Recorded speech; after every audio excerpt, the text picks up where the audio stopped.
Now that we have discussed the etymology of the word compassion, now we can talk about showing compassion or the manifestation of compassion.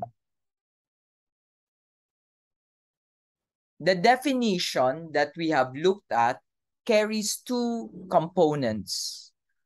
One is the feeling for or with, a feeling of closeness to others, but not just of closeness, but a feeling of oneness, a feeling of being with. And two, as we have said, it's not enough to simply have that feeling of closeness. Very important also is that that feeling of closeness pushes us, commands us, stimulates in us a desire to help, a sense of responsibility for the other's welfare, the desire to actually feel compassion. The Russian poet Yevgeny Yevtushenko described an incident that shows what it is to take a compassionate perspective. Yevtushenko writes of how Stalin ordered 20,000 German soldiers to be paraded through the Russian streets. The onlookers, Russians of course, gazed with hatred at their enemies. They were clenching their fists. They were angry. But then all at once, something happened to them. When the Russian soldiers passed by, they were thin, unshaven, wearing dirty, blood-stained bandages, hobbling on crutches, or leaning on the shoulders of their comrades, and walking with their heads down. Suddenly, based on that perspective, an elderly Russian woman in broken down boots pushed herself forward.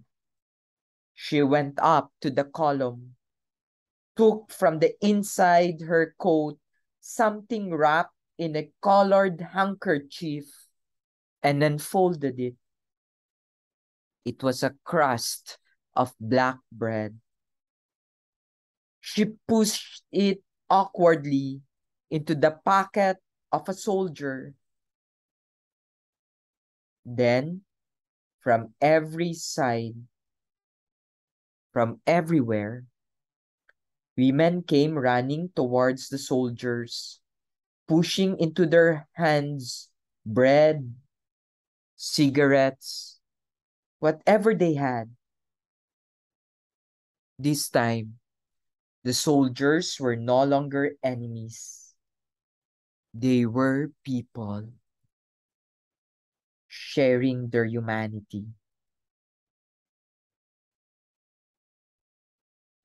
There is a feeling component to compassion here and a showing component.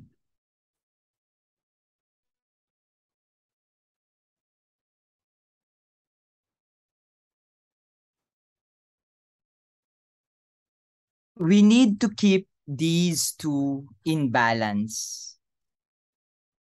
On the feeling continuum, if we only have a feeling of distress with another's pain, then there is the capacity for trauma simply to spread with vicarious effects and other consequences. However, if we are so detached, self-protected, disconnected, then we have a diminished capacity to understand and even intervene. On the showing continuum, if we just show unthought of actions, then there is the possibility of ineffectiveness, of compounding problems, and issues for rescuers, as if we are messiahs, such as whose distress, in fact, is being relieved, ours or theirs. However, if we are not practically engaged and merely have a vague hope that someone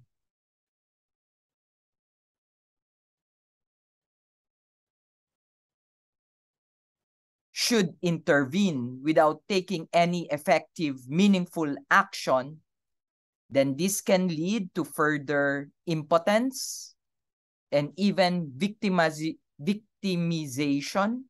for the person. Balancing the feeling component and the showing component is almost important. We cannot simply feel.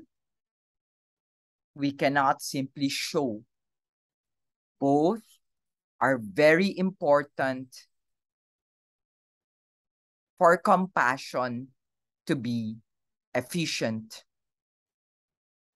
Such that if we are high on the showing compassion, then you understand how you become practical, how you become an advocate, how you can become an assertive rescuer.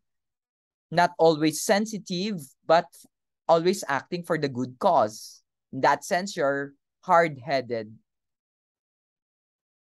But if you're low on the feeling compassion, then you can be cold, really detached, indolent, even impotent, doesn't care about others, hides behind the title or even the role, hard-headed or even soft-headed.